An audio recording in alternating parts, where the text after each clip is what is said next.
Hare Krishna Prabhu, you're muted. If you can unmute, yeah. Yeah, now it is good. So we'll resume our discussion on the third canto, 30th chapter, Lord Kapila's description of adverse activities. So in these set of verses, essentially, Lord Kapila paints a very stark picture of material existence. In the last chapter, he had talked about the suffering of the child in the womb. And this chapter kind of begins after the child is born, the kind of situations the jiva has to face, and the consequences of the choices that he makes. So we had done the first 10 verses. We'll continue from verse 11.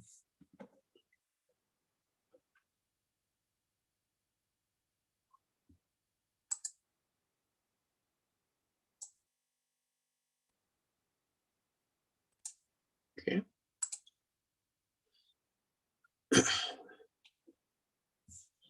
Vartayam lupyamanayam arabdyam punaha punaha lobha vibhuto nihastvaha pararthe kurute sparam.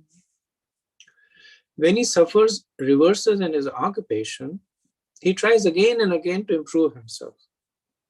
But when he is baffled in all attempts, he accepts money from others because of excessive greed. So in 3 verses, 11, 12, and 13, Lord Kapila talks about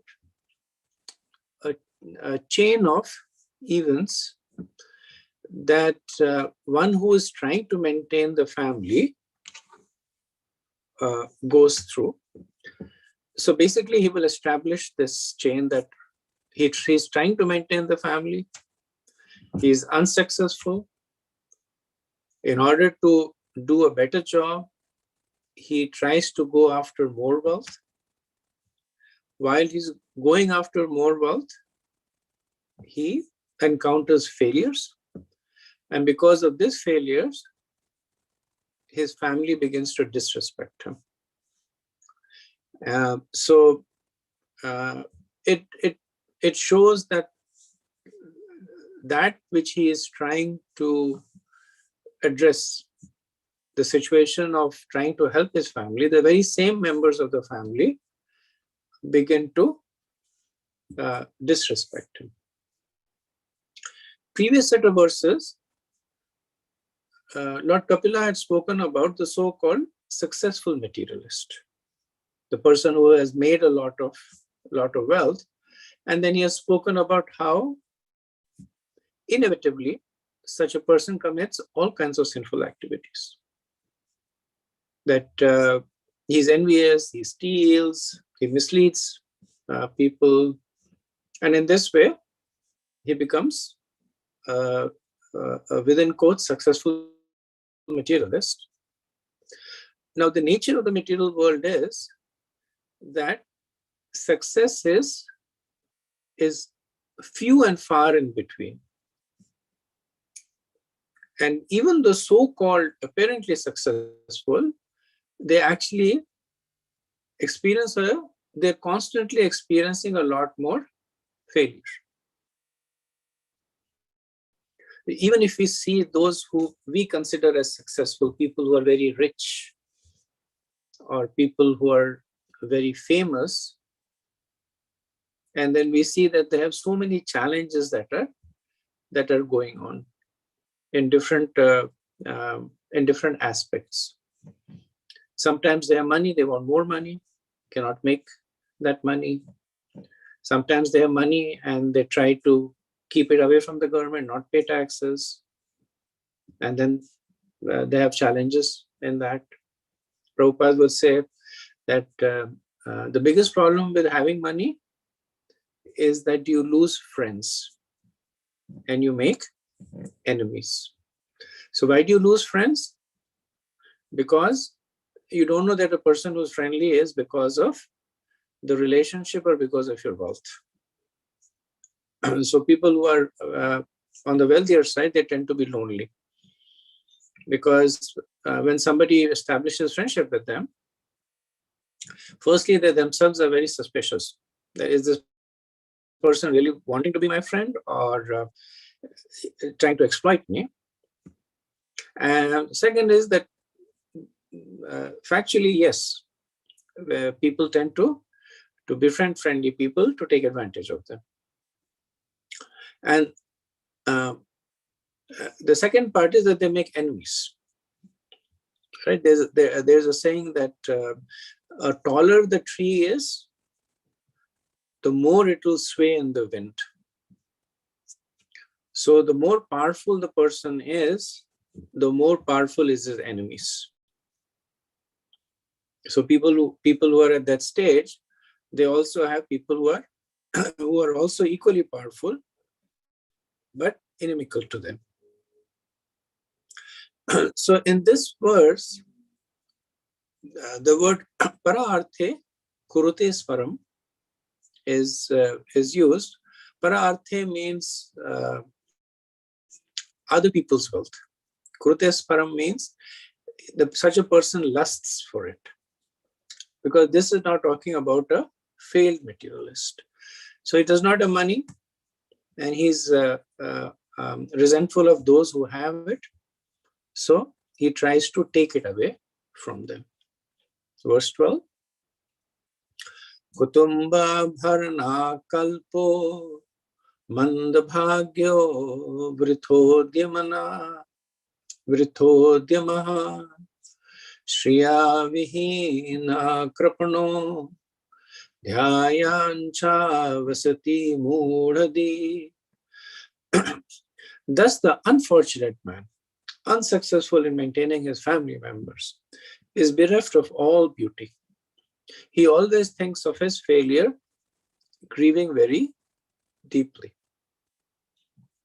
So despite all that the person does, nefarious means, because envy, stealing from others, he still fails.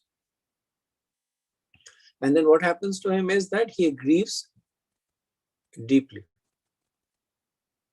So one may question that this may be true for some, but not for others. So why is Lord Kapila making this as a statement? And the general rule is that which is true for most of the people most of the time can be accepted as a principle. So as a rule, this is the situation. There may be exceptions, but as a rule, this is the situation. Second understanding is that the vision of the scripture, it spans many situations and many lifetimes. So even though the verses are talking essentially about money, but we have to understand that it is using money as an instance, as an example. It also talks about the nature of the relationship, love, sustenance, camaraderie. So in all these situations, we see that a person may be extending love for his family, and the family is either thinks that they deserve more or they don't reciprocate. So the scriptures, they cover many situations and they cover many lifetimes. So one may be fortunate because of some pious activities that they may have a lifetime that is relatively protected. But what about the next lifetime? What about the previous? What about the next 100 lifetimes? So the Shastra Chakshu is wide and deep. It looks at many situations and looks at many lifetimes. Verse 13. Evam swabharana kalpam tat kalatra dayas tatha nadriyanti yatha purvam kina shiva gojaram. Seeing him unable to support them, his wife and others do not treat him with the same respect as before. Even as miserly farmers do not accord the same treatment to the old and worn out oxen, gojaram. So the situation that was bad to begin with becomes worse when the person becomes old. Gojaram is old. Analogy is that the farmer has an ox, and while the ox is young and strong and he's able to plow the field, farmer takes good care, feeds him nicely, rubs him down nicely. When the oxen becomes old, then no more use to the farmer, then the farmers will neglect them. Similarly, as long as a person is able to earn money, has vitality and youth, the family will extend some modicum of respect. But as the person grows old and his children become strong, his children become self-sufficient, he loses their respect. And specifically, the example is given of Kalatra, Deha Kalatra. So Kalatra is wife. So specifically, the example is given as that of wife because it represents a long and intimate relation. That even the wife will cease to treat her husband with the same kind of love and respect that she had demonstrated earlier on. This is not really the fault of the wife or the children. It's the fault of the person, because he is the one who has conditioned them to this transaction. So he is the one who has established the currency of affection as money. He is the one who has established this framework that I will give you money, you will give me your love and respect. And the more money I give you, the more love and respect I demand from you. So he is conditioned everyone around him to act in a certain way. And now he has to bear the consequences. So when the money dries up, then the family members who have been conditioned to equating affection with wealth and money naturally assume that the affection has dried up. Right? So the person had certain currency with which he was buying. Now the person has no more currency, so he can't buy. And the family members, they cannot, or they feel that not fair for them to sell what the currency, what they were giving earlier on. So Srila Prabhupada says that not only in the present age, but from time immemorial, no one has liked an old man who is unable to earn in the family. Even in the modern age, in some communities or states, the old men are given poison so that they will die as soon as possible. In some cannibalistic communities, the old grandfather is sportingly killed and a feast is held in which his body is eaten. So I'm not sure which community Srila Prabhupada is talking about, but sounds pretty gruesome that they actually cook their grandfathers and eat it. So I'm glad at least it's not followed in India. Okay, next verse, 14. Tatrapi aja nirvedo briyamana swayam brataha jarayopat vairupyo marnabhi mukho grahe. The foolish man does not become averse to family life although he is maintained by those whom he once maintained. Deformed by the influence of old age, he prepares to meet ultimate death.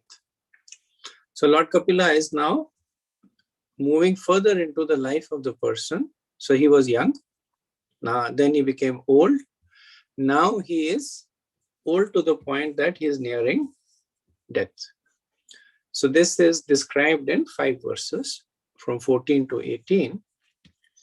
And Prabhupada comments on the foolish man, saying that the family attraction is so strong that even if one is neglected by family members in his old age, he cannot give up family affection. And he remains at home just like a dog. So this is answering that question, that why does a person tolerate all this? Why does a person tolerate those who were loving and respecting him, now treating him with disrespect and neglecting him? And the verse is because of affection. That the family affection is so strong that even though they are treating him badly, he still stays like that. And then Prabhupada talks about the glories of Varnashram. He said that is why in the Varnashram system, it is recommended that when a person passes 50 years of age, he must give up family life and live alone in the forest. After preparing himself fully, he should become a sannyasi to distribute the knowledge of spiritual life to each and every home. So what does the sannyasi do? He gives up Swakatam Kutumba. He gives up his own family, and then he adopts the Jagat Kutumba. His family is now the entire world. So one may question that if what Srila Prabhupada says actually happens, that everybody at the age of 50 gives up the home and goes to the jungle, then what about the point that Arjun makes in the first chapter of Bhagavad Gita, that if the elders die, then irreligion manifests. Then he talks about the whole Varna Sankar. He's basically said the Varna Sankar of the Varna Sankar is the death of the elders. Here is not the death of the elders, but as good as death, because they leave the house. So it's an interesting point to reflect on, and I just want to hear your thoughts. How do we reconcile these two notions?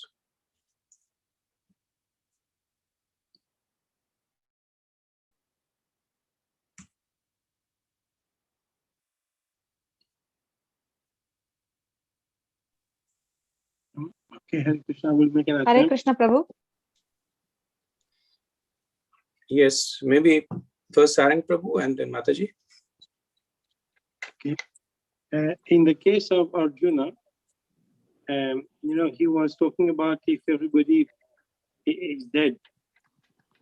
But in the case of what we are reading right now, what Prabhupada is saying, if somebody take vanaprastha or sannyas, they're still there.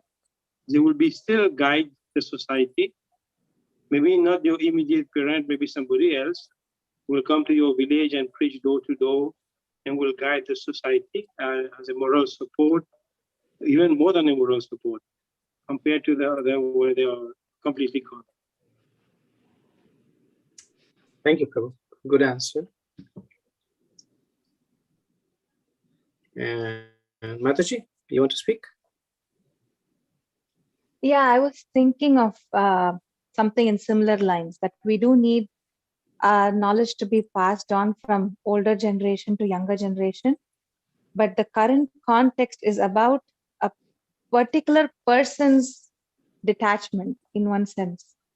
How do they feel about, are they attached to their family life, or can they move on to Vanaprastha? So that's how I was thinking about. That's a good point. Yes, I didn't think of it, but that's a good point.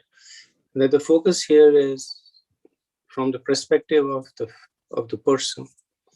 Arjun was speaking from the perspective of the family. So both very good thoughts, very good ideas.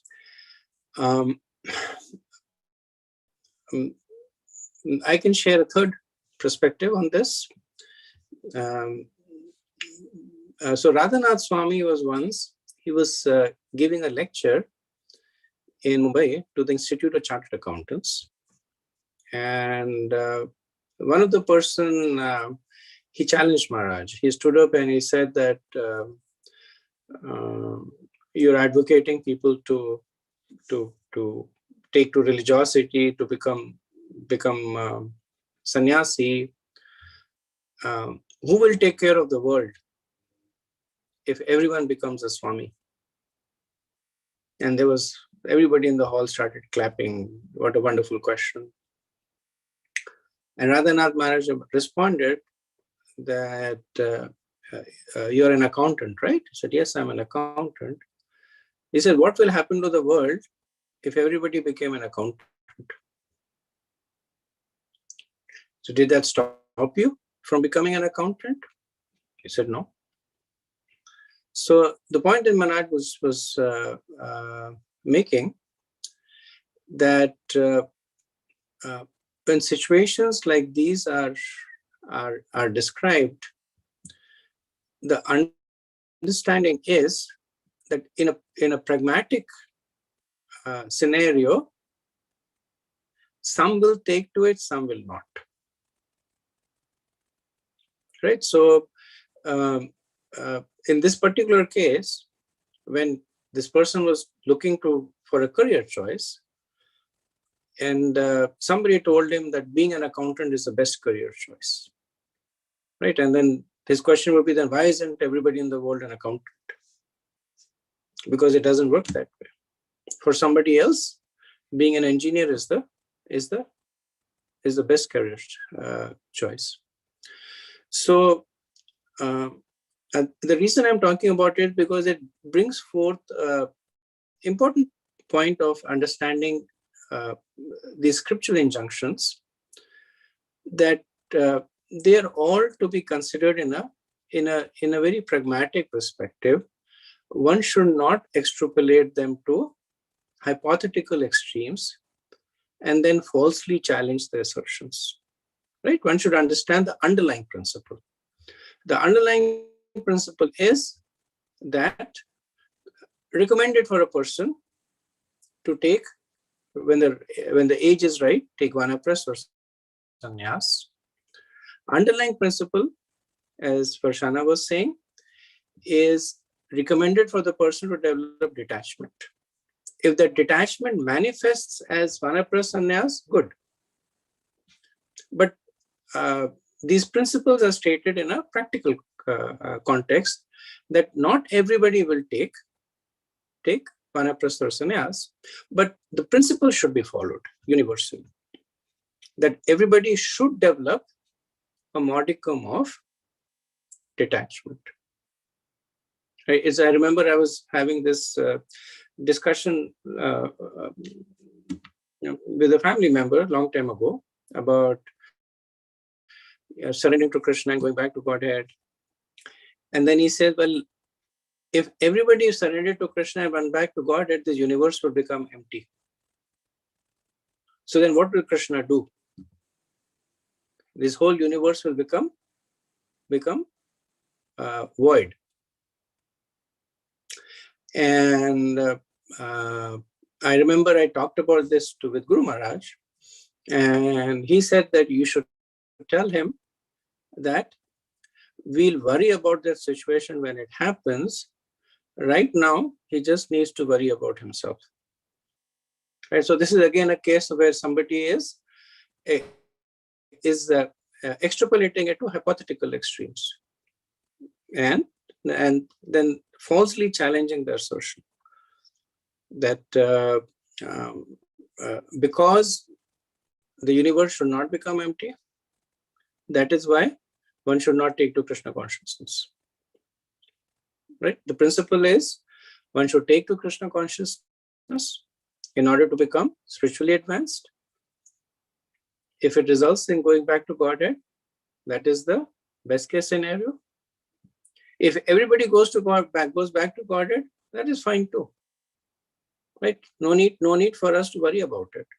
After all, the universe is not running on our shoulders.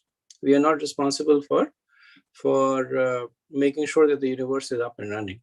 At the best, we need to take care of ourselves. So it was an interesting point, especially because I was correlating it with this lecture, Radhanath Maharaj, so I wanted to bring it forth.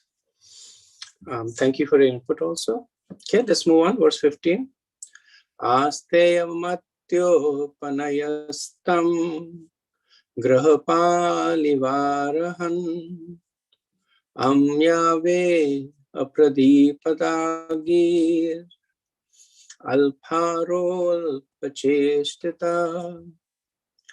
Thus he remains at home just like a pet dog and eats whatever is so negligently given to him.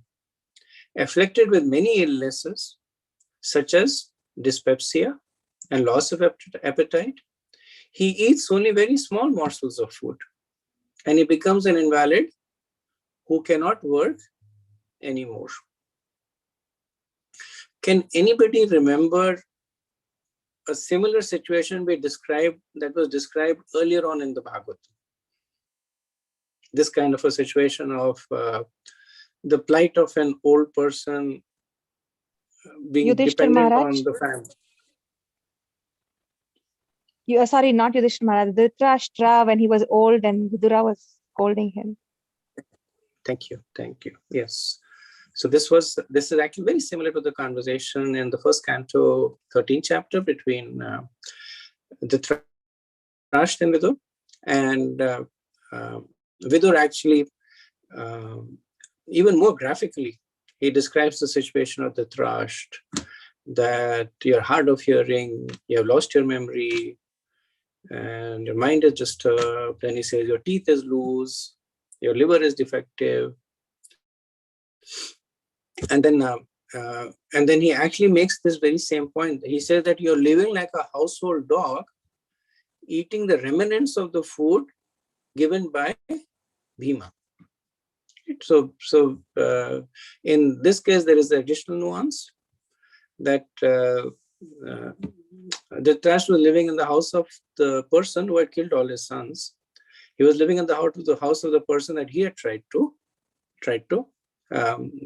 kill. So this is Lord Kapila describing the situation of a person who is now advanced in age. Then Prabhupada says that before meeting death, one is sure to become a diseased invalid and is neglected by family members. His family becomes less than a dog's because he's put into so many miserable conditions. Prabhupada tells the story about a person who was so attached to his family that once Narad Muni came to his house, and Narad Muni was in a magnanimous mood, so he asked him to ask for some benediction, and then he said that may I never be separated from my family. And Narad Muni said, okay, whatever you want. And as the person grew old, he was mistreated and beaten by his own sons, but still he was so attached that Narad Muni would counsel him that leave. He said, no, after all, they're my sons only. And then when he died, then he became a dog that was living in his own house. And then when he was a dog living in his own house, then the family members would beat him with slippers. And Narad Muni said, now this is enough. You should now leave all this. But he was still said, well, I saw my son, now I'm seeing my grandsons, and I'm so happy to see my grandchildren. So the ties of affection are strong, and they overpower one.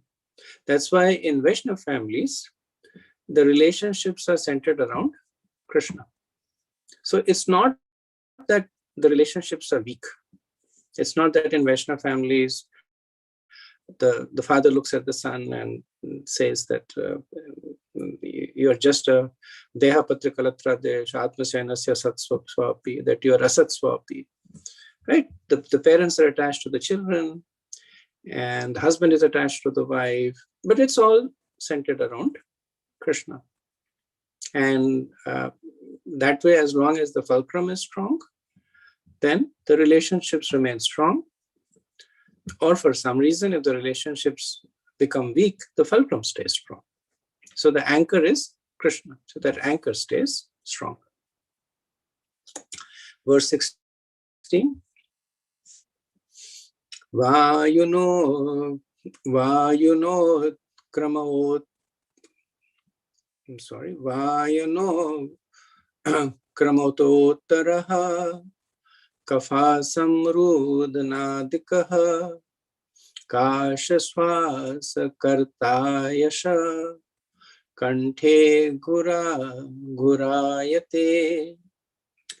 In that diseased condition, one's eyes bulge due to the pressure of air from within, and his glands become congested with mucus.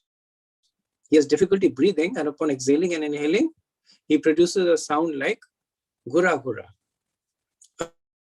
a rattling within the throat. So this is describing the last stages of life. So the gura gurate is what is called as a death rattle. That when a person is about to die, then the breathing becomes very difficult, and it produces a rattling sound. And because of the pressure of the air, the pupils, they bulge out, and because of the mucus, this rattling sound is produced. Next verse, 17. Shayana parishoshadvi parivita swabandhubihi vachyamano pinabrute kalapasavasham gataha. In this way, he comes under the clutches of death and lies down, surrounded by lamenting friends and relatives.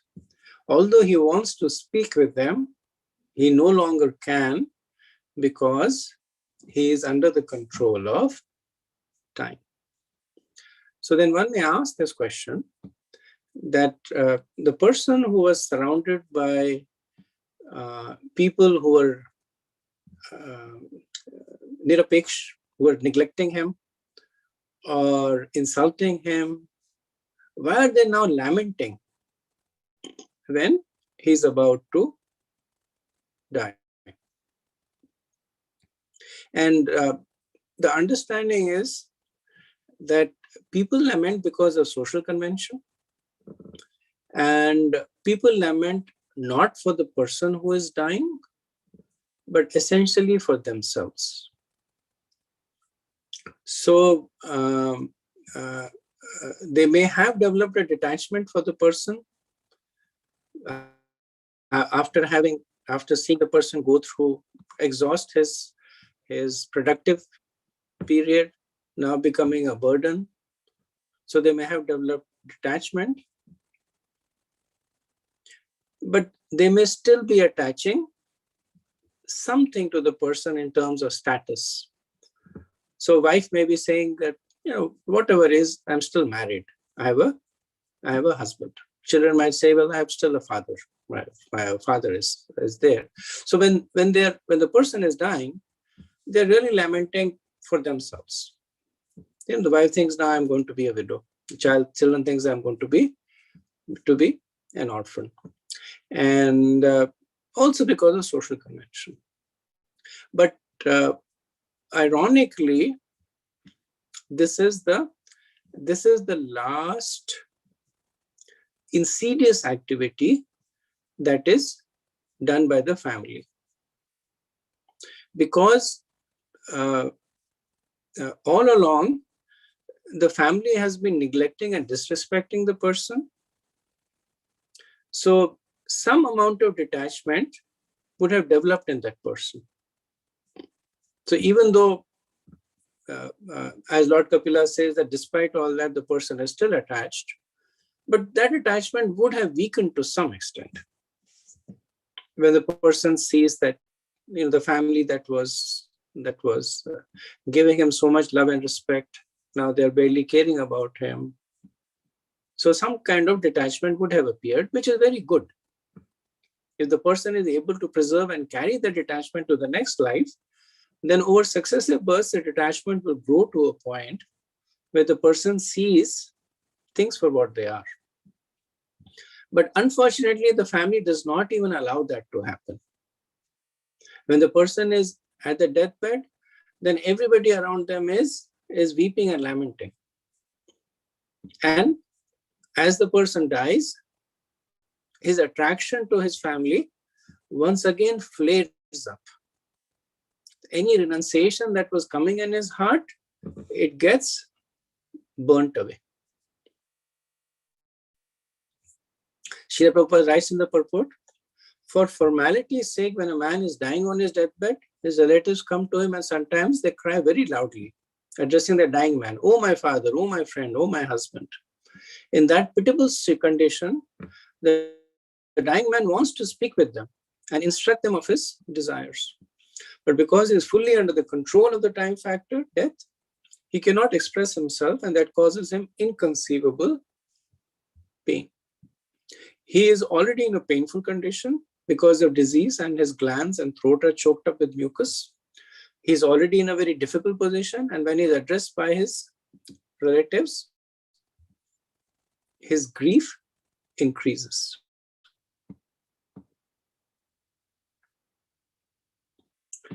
So again, important to see the message from the statement. So based on this, a person might say that attachment to the family is not good. So better for me to sever my ties from the family, better for me to cast my wife out, to throw my children out, so that I become properly detached. Why? Because Lord Kapila is saying that. Lord Kapila is not saying that. The instructions of Lord Kapila is more for us to develop that frame of mind. So when he's describing the external manifestations, it is only to point to the frame of mind. A person can be fully vested within the family and still be detached. The person may be loving to the wife, taking very good care of the children, but still be fully detached. Srila Prabhupada is an example of that. That he lived his grahastha life, he ran a business, took care of his children, took care of his wife. And then later on, he also experienced the same apeksha. That when his son was grown, then his wife, she really did not have much to do with him. And when Prabhupada saw that, he did not develop any resentment, did not develop any hatred, but he simply moved on to the next ashram. So all these verses are there for us to understand the principle of excessive attachment to bodily conceptions. It's not promoting the notion of hatred for family or one becoming antisocial, etc. Because all that is just a different side of the same coin. Somebody develops too much hatred, then it's the same as developing too much love. Verse 18. Evam kutumba bharane vyapratatma jitendriyaha mriyate rudatam swanam Uru Vedanyastadi. Thus the man who engaged with uncontrolled senses in maintaining a family dies in great grief, seeing his relatives crying. He dies most pathetically, in great pain and without consciousness. So Srila Prabhupada says that in the Bhagavad Gita it is said that at the time of death, one will be absorbed in the thoughts which he cultivated during his lifetime. Right? This is that verse in chapter 8, Yam Yam Vapi Smaran Bhavam Tejati Antakalevaram Tam Tam Evati Konteya Sadatad Bhava Bhavita. Krishna says that whatever state one remembers when he quits the body, that is what he attains. So throughout the life, the person was attached to his family, and at the moment of death, the family is there, completely reminding him of his attraction to them, and that's how he dies. Prabhupada once said that men take birth as women because they die thinking of their wife, and women take birth as men because they die thinking of their husband. So this whole drama, it unfolds in a way that it is also setting the scene for the next drama. The person through the life lived in a very attached fashion.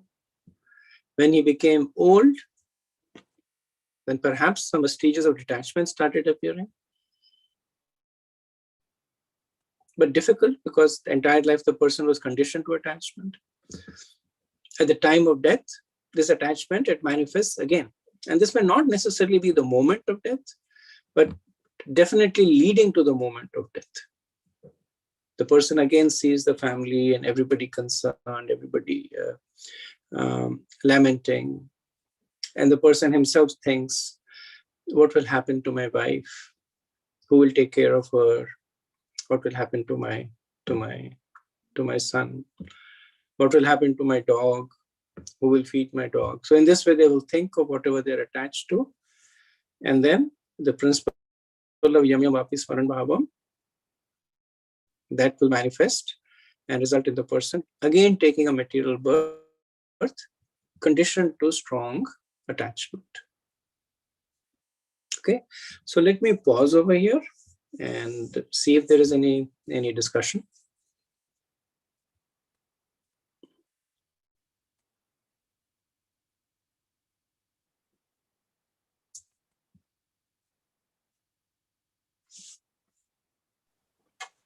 There's an interesting point in the purport there. Just to add what you were saying, Prabhupada is saying that sometimes a dying man entrusts the family affairs to either the son or some relative, saying, "I'm going now.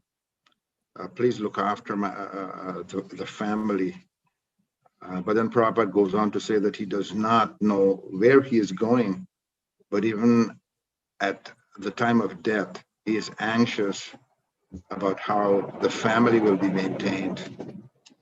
So I thought was an interesting point. He doesn't even know where he's going, but he's concerned,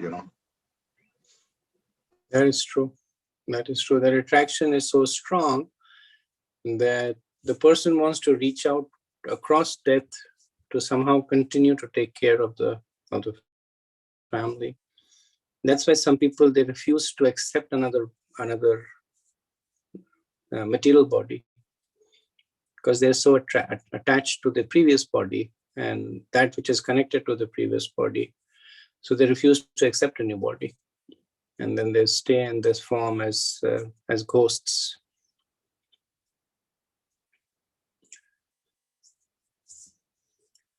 Okay. Any other thoughts, questions?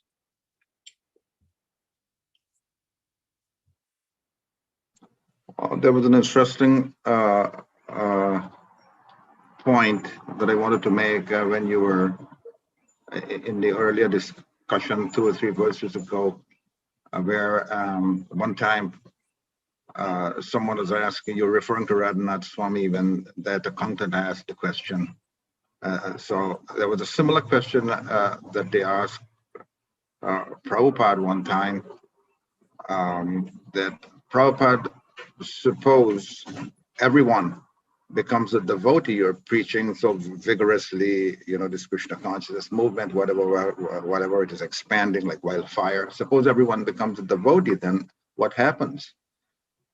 And Prabhupada, you know, he gave you know, an amazing answer. He said, well, if everyone becomes a devotee, then this planet becomes Vaikuntha. Because that's what it means. If the whole planet becomes devotees, it's Vaikuntha. You know. I thought it was an interesting answer to Prabhupada. Yeah. And I can imagine that there is preaching going on in Vaikuntha also. Yeah, I remember that point also. Prabhupada said when we go back, there will be another Krishna consciousness movement. There. Yeah. Prabhupada said there's an ISKCON in the spiritual sky. Okay. If there are no more thoughts or comments, we'll continue with the next section of the chapter, where Lord Kapila is now describing the experience after death. Verse 19. Yamadutao tada praptao bhimao sarabhasekshanao sadrishvadrasta hridyaya sakranmutran vimunchati. At death, he sees the messengers of the Lord of death come before him, their eyes full of wrath. And in great fear, he passes stool and urine. So from here till the end of the chapter, from verse 19 till 34, Lord Kapila will describe the death and post-death experience. So this verse is talking at the time of death. So what does the person experience at the time of death? So he sees the Yamadutas, their eyes full of wrath. So they are angry. So why are they angry?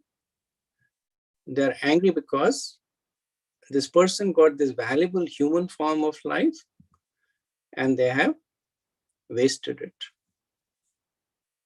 Elsewhere, it is also said that the Yamadutas are Pitras who have fallen. So as we know, there is a Pitralok, and in the Pitralok are the departed ancestors who are basically maintained there by the oblations that are given by their descendants.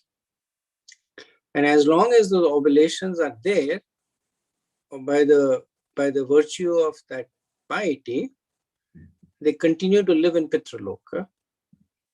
But when the descendants become non-Vedic, then the oblations stop. And at this time, they begin to fall from Pitraloka. So then Yamaraj at this point, he takes pity on them, and out of compassion, he gives them the role of the Yamadutas. And the Yamadutas are especially angry because they have themselves experienced the result of the sinful activities of the descendants. So they're especially angry at such persons. So that's why their eyes are full of wrath. And then Lord Kapila makes another point that at the time of death, in great fear, the person passes stool and urine. So generally, when the living entity leaves the body, it is through one of the 9 holes, right? So we have the 9 holes, the 2 eyes, the 2 ears, 2 nostrils, and then the mouth, anus, and genitals. So it is understood that the point of departure of the soul is indicative of the destination. When the soul departs from the upper holes of the body, it indicates a higher destination, and vice versa. So that's why we saw in the 6th chapter, and also it's there in the Yoga Sutras, that one of the practices of the yogis is that they close the 9 holes of the body and they force the soul to leave through the Brahmarandra. Brahmarandra is the Sahasra Chakra, which is there at the top of the head. And it is said that when the soul leaves from this destination, it attains the Brahman. And in this verse, passing stool and urine indicates the passage of the soul from one of the lower holes, which is indicating a hellish destination. And the fact that the Yamadutas are there, it also indicates that such a person is going to be receiving punishment for the sinful activities that he has committed. And it also seems to indicate that the Yamadutas, they travel in pairs. They come, even in Ajamel, we see they were traveling in pairs. So Prabhupada says that Lord Kapila describes how persons engaged in the activities of sense gratification to maintain a family are treated by the messengers of Yamaraj called Yamadutas. So what do? They take charge of the dying person and they take him to the planet of Yamaraj. What they do over there, that's described in the following verses. Verse 20.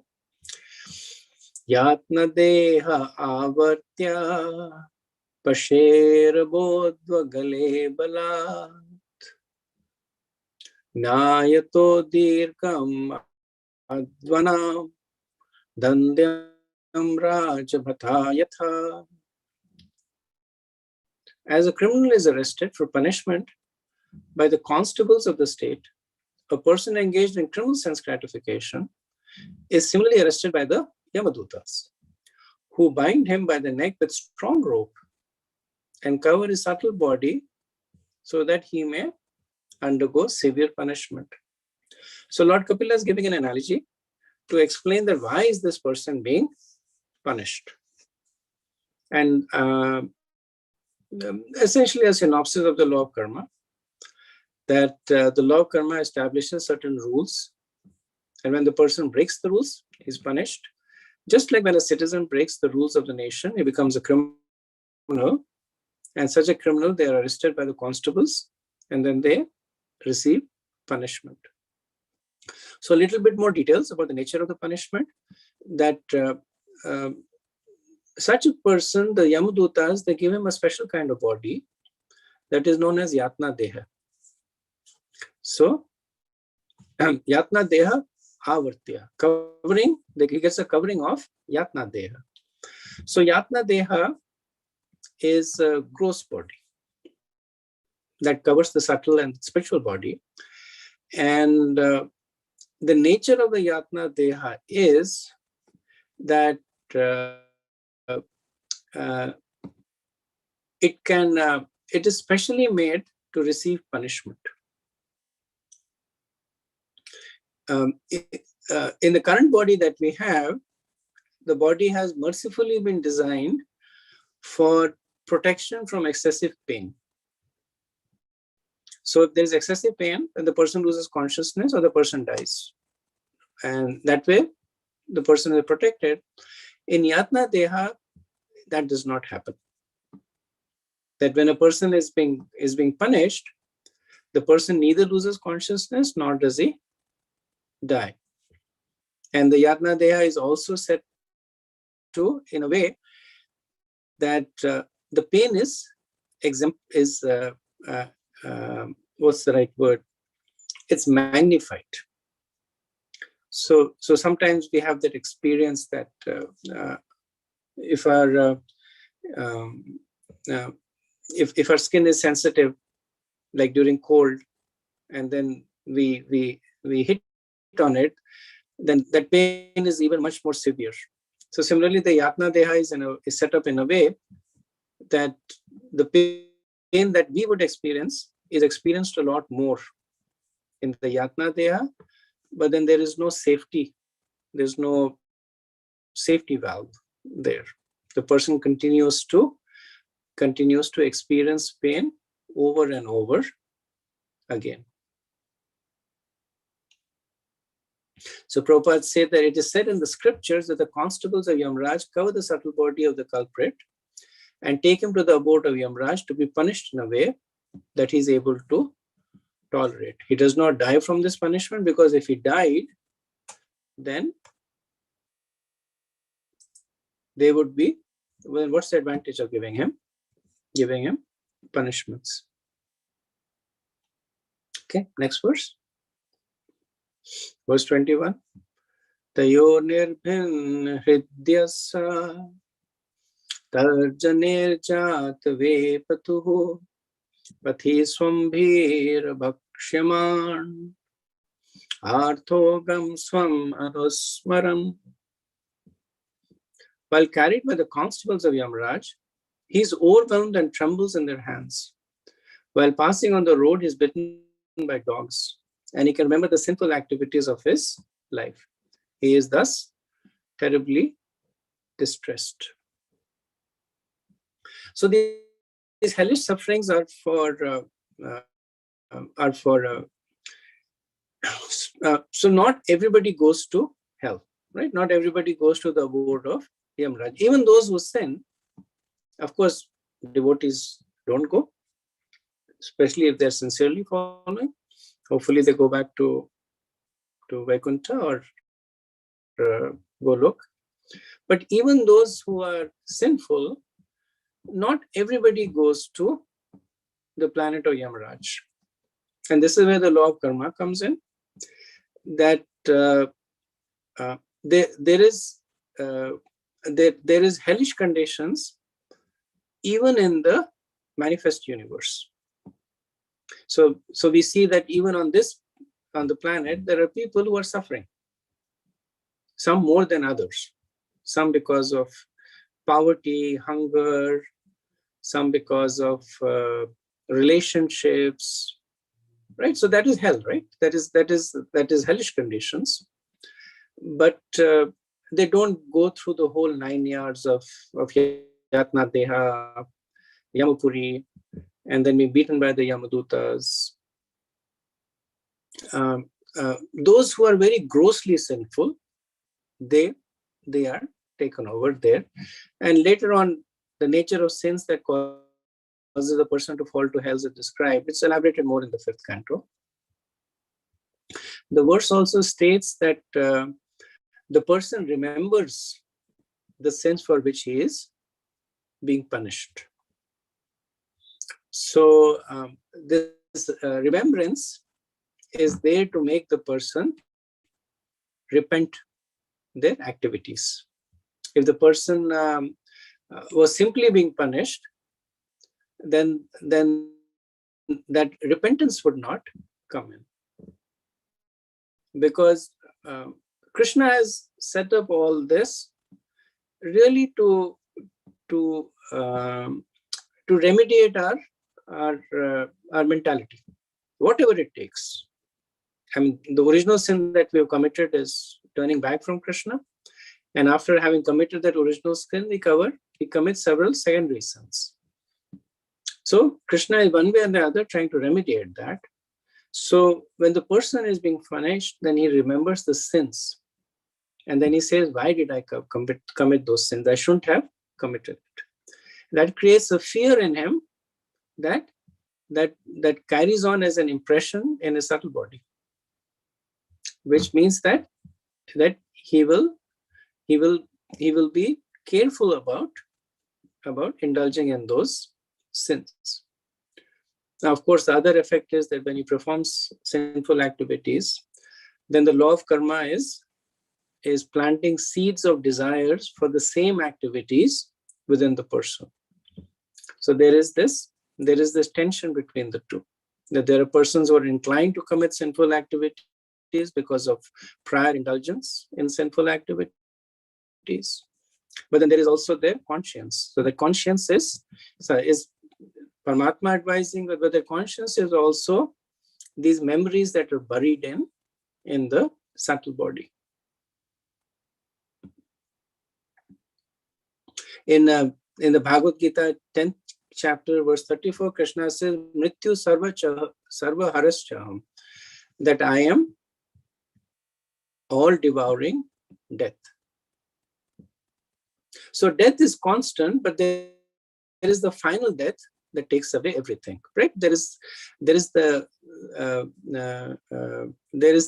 nitya, the constant destruction that is happening of the body, but sarva haras, but there is the final death that happens. And even though at the time the jiva is being punished, he remembers the sinful activities, but when he takes birth again, Krishna mercifully covers the explicit memory of those activities. The impressions remain, and these impressions, as I mentioned, they create the swabhav, but the explicit memory of those activities are covered. So Prabhupada says that it is said in Bhagavad Gita that one becomes almost blind and is bereft of all senses when he is infuriated by the desire of sense gratification. He forgets everything. Kamas ter jnana. This is chapter 7, verse 20. One is bereft of all intelligence when he is too attracted by sense gratification, and he forgets that he has to suffer the consequences. Hence, the chance for recounting his activities of sense gratification is given by the dogs engaged by Yamaraj. Verse 22. Shutrut parito arka dvanalana kila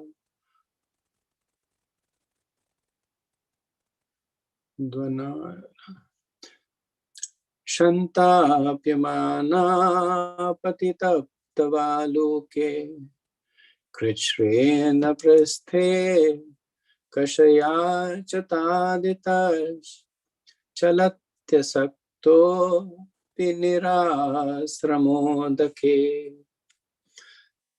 Under the scorching sun, the criminal has to pass through roads of hot sand with forest fires on both sides. He is whipped on the back by the constables because of his inability to walk, and he is afflicted by hunger and thirst. But unfortunately, there is no drinking water, no shelter, and no place for rest on the road. So this is the suffering on the way to the hellish planets. Verse 23. Tatra tatra patan charanto murchita punairultitaha patha papyasa nityas tarasayama sadhanam. While passing on the road to the abode of Yamaraj, he falls down in fatigue and sometimes he becomes unconscious, but is forced to rise again. In this way, he is very quickly brought to the presence of Yamaraj. So though he has the yatna there, but the suffering is so great that even in this, he may momentarily fall unconscious. But then they quickly beat him up, revive him, and bring him in the presence of Lord Yamaraj. Verse 24.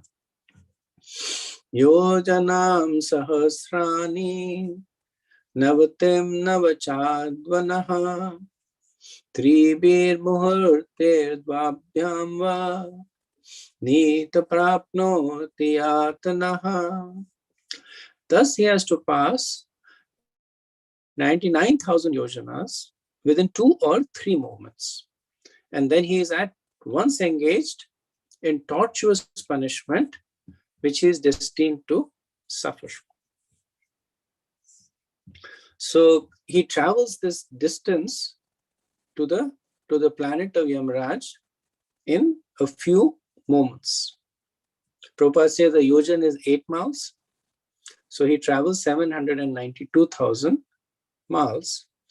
But such a long distance is passed over within a few moments.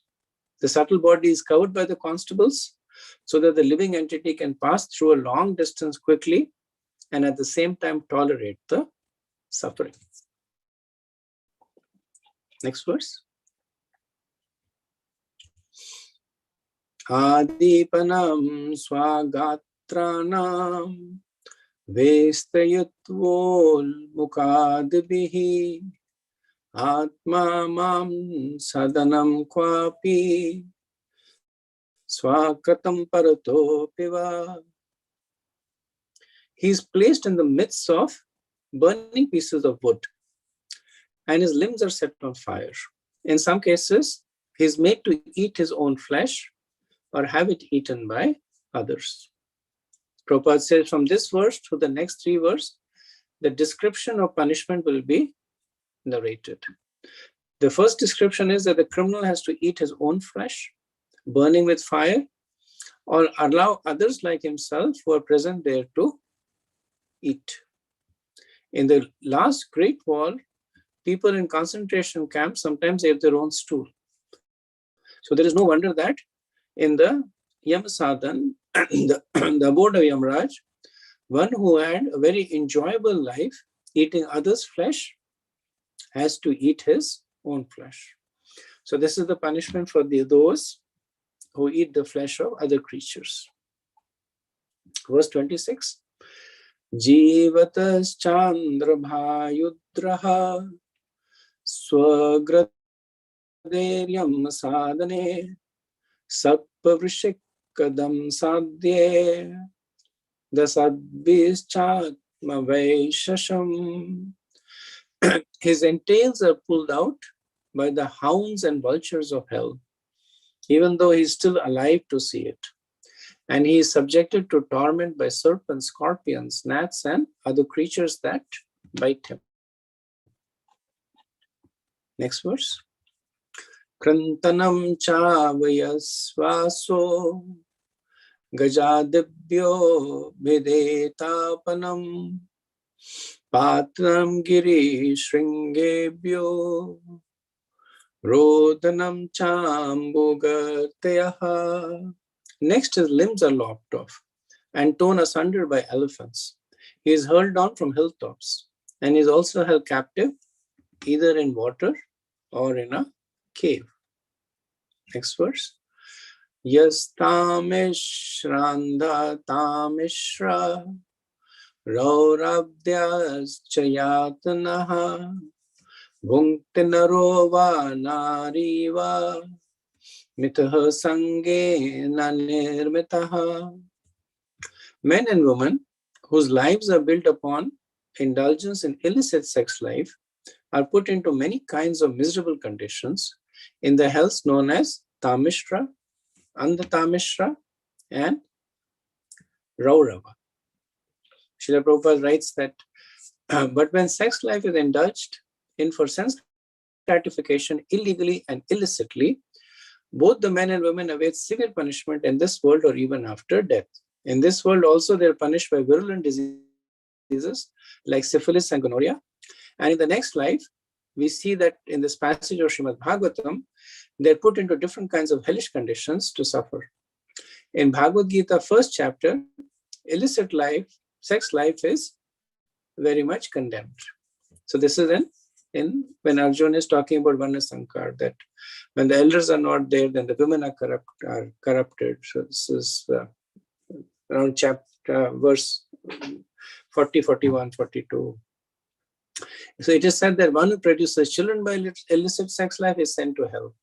It is confirmed here in the Bhagavatam that such offenders are put into hellish condition of life and Tamisra, Antha-Tamisra, and Raurava. Next verse. Atreva naraka swarga iti mata prachakshate yayatna vainarakyas ta ihapya upalakshitaha. Lord Kapila continued, my dear mother, it is sometimes said that we experience hell or heaven on this planet. For hellish punishments are sometimes visible on this planet also. So this goes back to the point of the severity of the consequences of karma. If they are severe, the person actually goes to hell. And if they're not that severe, then the person may experience in this planet also. Srila Prabhupada makes an important point here that sometimes people, they challenge the statements of the scriptures. They say that the scriptures are saying there is an hell, but none of us have seen hell. So, and none of us have met anybody who has seen hell. So why worry about all this hypothetical things? So Lord Kapila is saying that you don't have to go to another planet to experience hell. The hellish conditions are visible on this planet itself. There they are severe, but still you can witness them over here.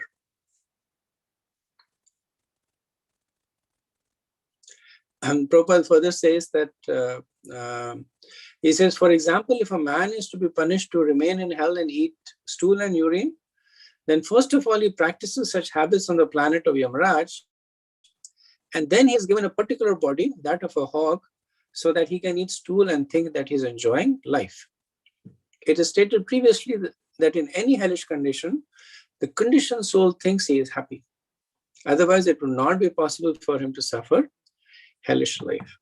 This is an interesting statement, that even when the person is being punished in the hell, the person is drawing some kind of happiness. Maybe he is looking forward to the breaks between the punishment, that the punishment happens and he gets a 5-minute respite and he enjoys that 5-minute respite. Or as Prabhupada gives the example, that for a living entity to survive by eating stool is hellish, but for a hog, it is enjoyable. So the nature of the conditioning is that they try and derive a modicum of happiness even in this hellish condition. And Prabhupada makes another point that when we see living entities in abject dismal situation, we should understand that it is an extension of the punishments that they had received prior to this.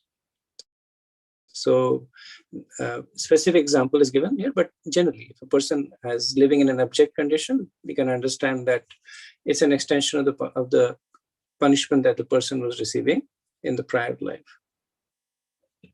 Okay, verse 30. Evam kutumbha bhimbrana udarambhara eva vrishyo bhayam pretya vishreho bhayam pretya bhongte tatphalamhidrasham. After leaving this body, the man who maintained himself and his family members by sinful activities suffers a hellish life, and his relatives suffer also. So this is a summation verse that Lord Kapila, he began to describe the situation of a person who's committing sinful activities to maintain the family. And Lord Kapila took us through different stages, that earlier on he was performing sinful activities to earn more and more money, to get the love and respect of his family. And then because of that, he was accruing sins. Later on, when he became old, the same family began to ill-treat him. At the time of death, he once again developed intense attachment for his family. because of the prior conditioning, and also because of the conventionality of the situation, and resulting in such dire suffering in hellish life. The point Lord Kapila wants to make is it really worth it? All this suffering, is it really worth it? This this transient ephemeral attraction to the bodily conception, it's resulting in suffering in this life and so much suffering in the next life. Prabhupada makes this point that the mistake of modern civilization is that man does not believe in the next life, but whether he believes or not, the next life is there, and one has to suffer if one does not lead a responsible life in terms of injunctions of authoritative scriptures like the Vedas and Puranas. Species lower than human beings are not responsible for their actions because they are made to act in a certain way. But in the developed life of human consciousness, if one is not responsible for his activities, then he's sure to get a hellish life, as described herein. So only in the human form of life is the law of karma applicable. For the animal form of life, they're simply burning their karma. And even amongst the devas, even though the effect of karma is there, but it is very weak for them. In the lower species of life, they are burning their bad karma. And in the higher species of life, they're burning their good karma. And the human form of life is where they have an opportunity to accrue both good and bad karma.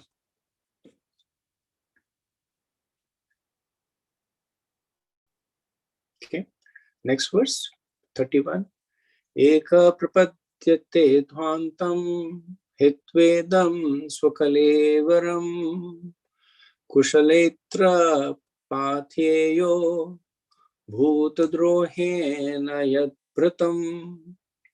He goes alone to the darkest region of hell after quitting the present body.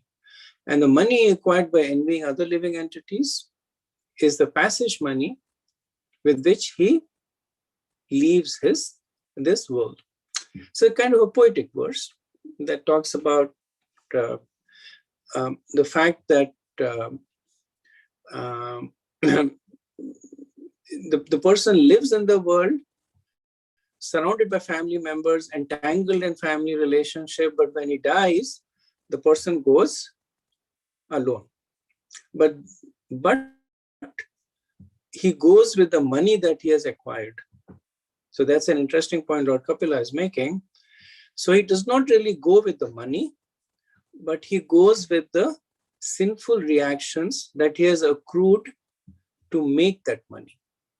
So that is the passage money with which he leaves the world.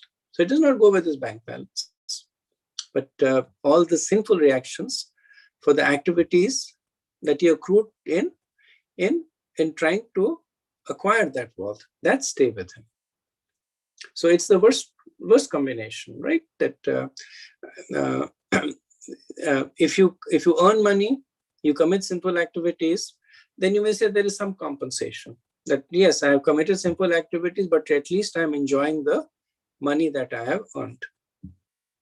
But what happens in this, in the case of death, he leaves the money, but he carries with him all the reactions. Prabhupada says that the great learned scholar Chanakya Pandit says, therefore, that whatever one has in possession had better to be spent for the cause of Sat, or the Supreme Personality of Godhead, because one cannot take his possessions with him.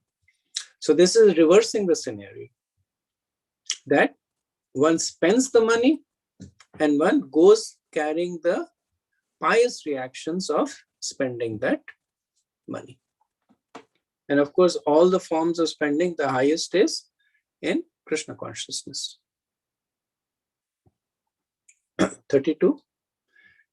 Devena sadhitam tasya shamalam niraye puma bhungte kutumba poshasya hritvita evaturaha. Thus, by the arrangement of the Supreme Personality of Godhead, the maintainer of kinsman is put into a hellish condition to suffer for his sinful activities, like a man who has lost his wealth. So Prabhupada writes a powerful purport over here. He says the example set herein is that the sinful person suffers just like a man who has lost his wealth. So what is the wealth that he has lost? He has lost the opportunity that was given to him in the human form of life. And that's the real wealth that he has got. And that is the wealth that he loses if he uses this form of life simply to satisfy the senses. Next verse.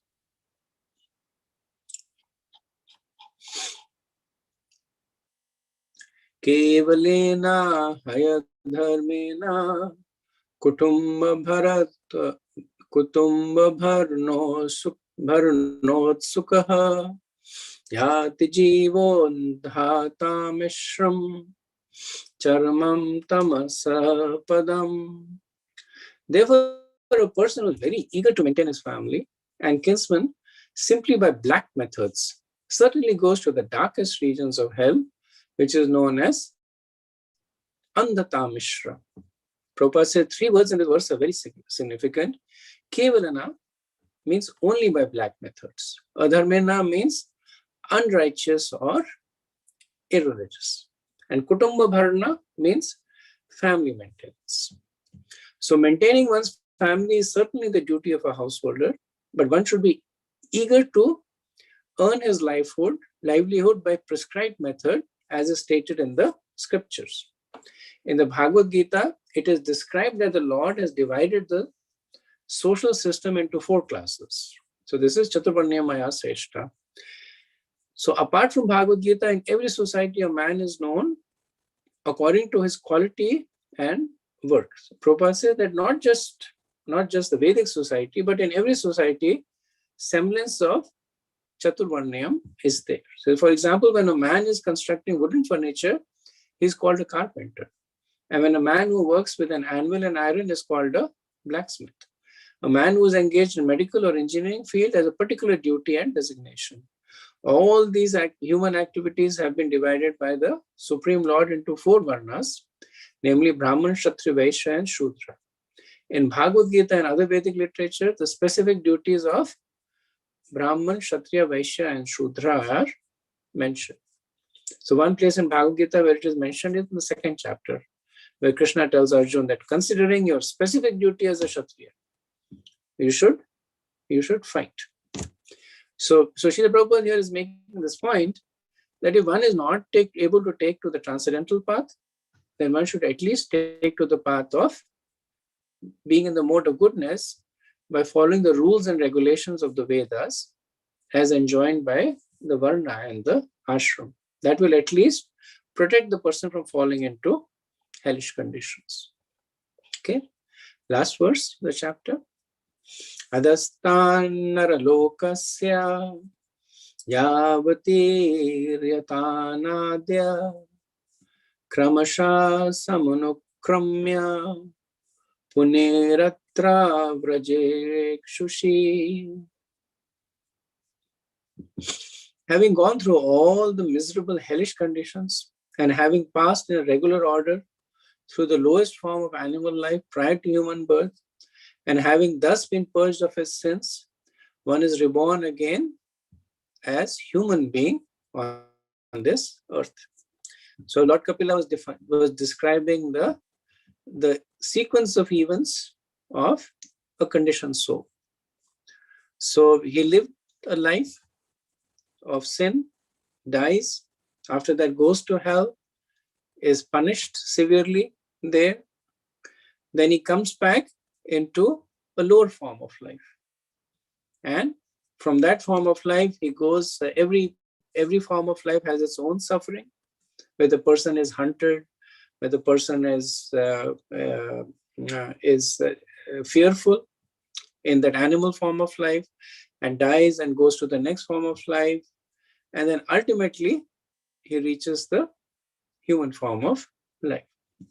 So purged of his sins, the word suchi, it means that he has been purified enough to get a human form of life. Does not mean that the person has no sins, right? Because if the person had no sins, then the person would have no body. The reason the soul has a body is because there is some karmic reactions that the person has to suffer. So suchi means that he is purified sufficiently to get a human form of life. The cycle of karma is still continuing.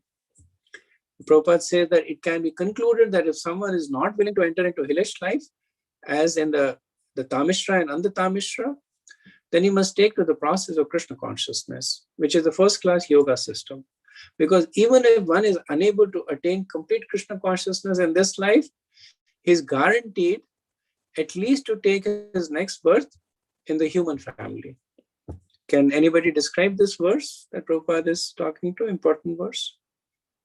That if one follows the path of spirituality, then he is guaranteed to take birth in a human form.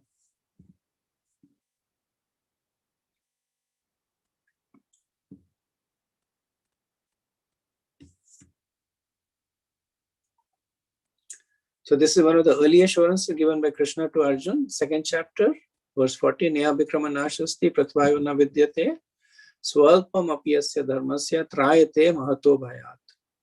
So Swalpasya Dharmasya. Even a little bit of advancement on this path, Trayate Mahato Bhayat. So it will relieve you on what is the Mahato Bhayat. Prabhupada said, what is the greatest fear? Losing the human form of life. So Swalpam Apyasya Dharmasya. Even a little bit advancement on this path will assure you of a human form of life. Okay, so I'll end over here, a little bit over time, but I wanted to finish the chapter, see if there is any discussion.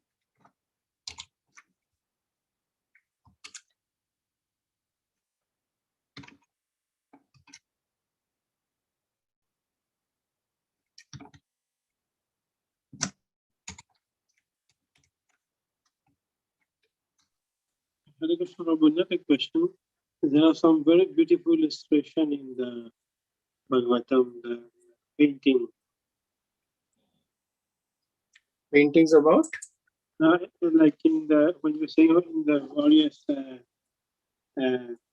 bodies. Changing bodies.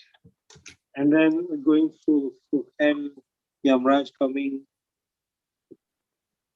And then when you're getting old. Yeah. I remember when we were permitted during Rath Yatra time, we would set up these dioramas in DC.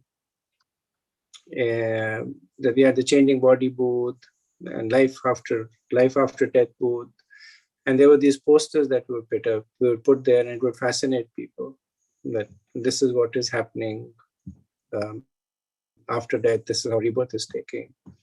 Of course, they would all stand and take pictures against the the posters. Okay, so if there are no more questions, we'll end here. Thank you so much. Next Monday, we'll start with chapter 31. Vanchkalpata Rubayasche Kripa Sindhu Vyevacha Patitanam Pavanebhyo Vaishnavebhyo Namo Namaha Ananta Koti Vaishnavinda Ki Jai Srila Prabhupada Ki Jai Thai Gaur Premanande Hare Hare Hare Krishna.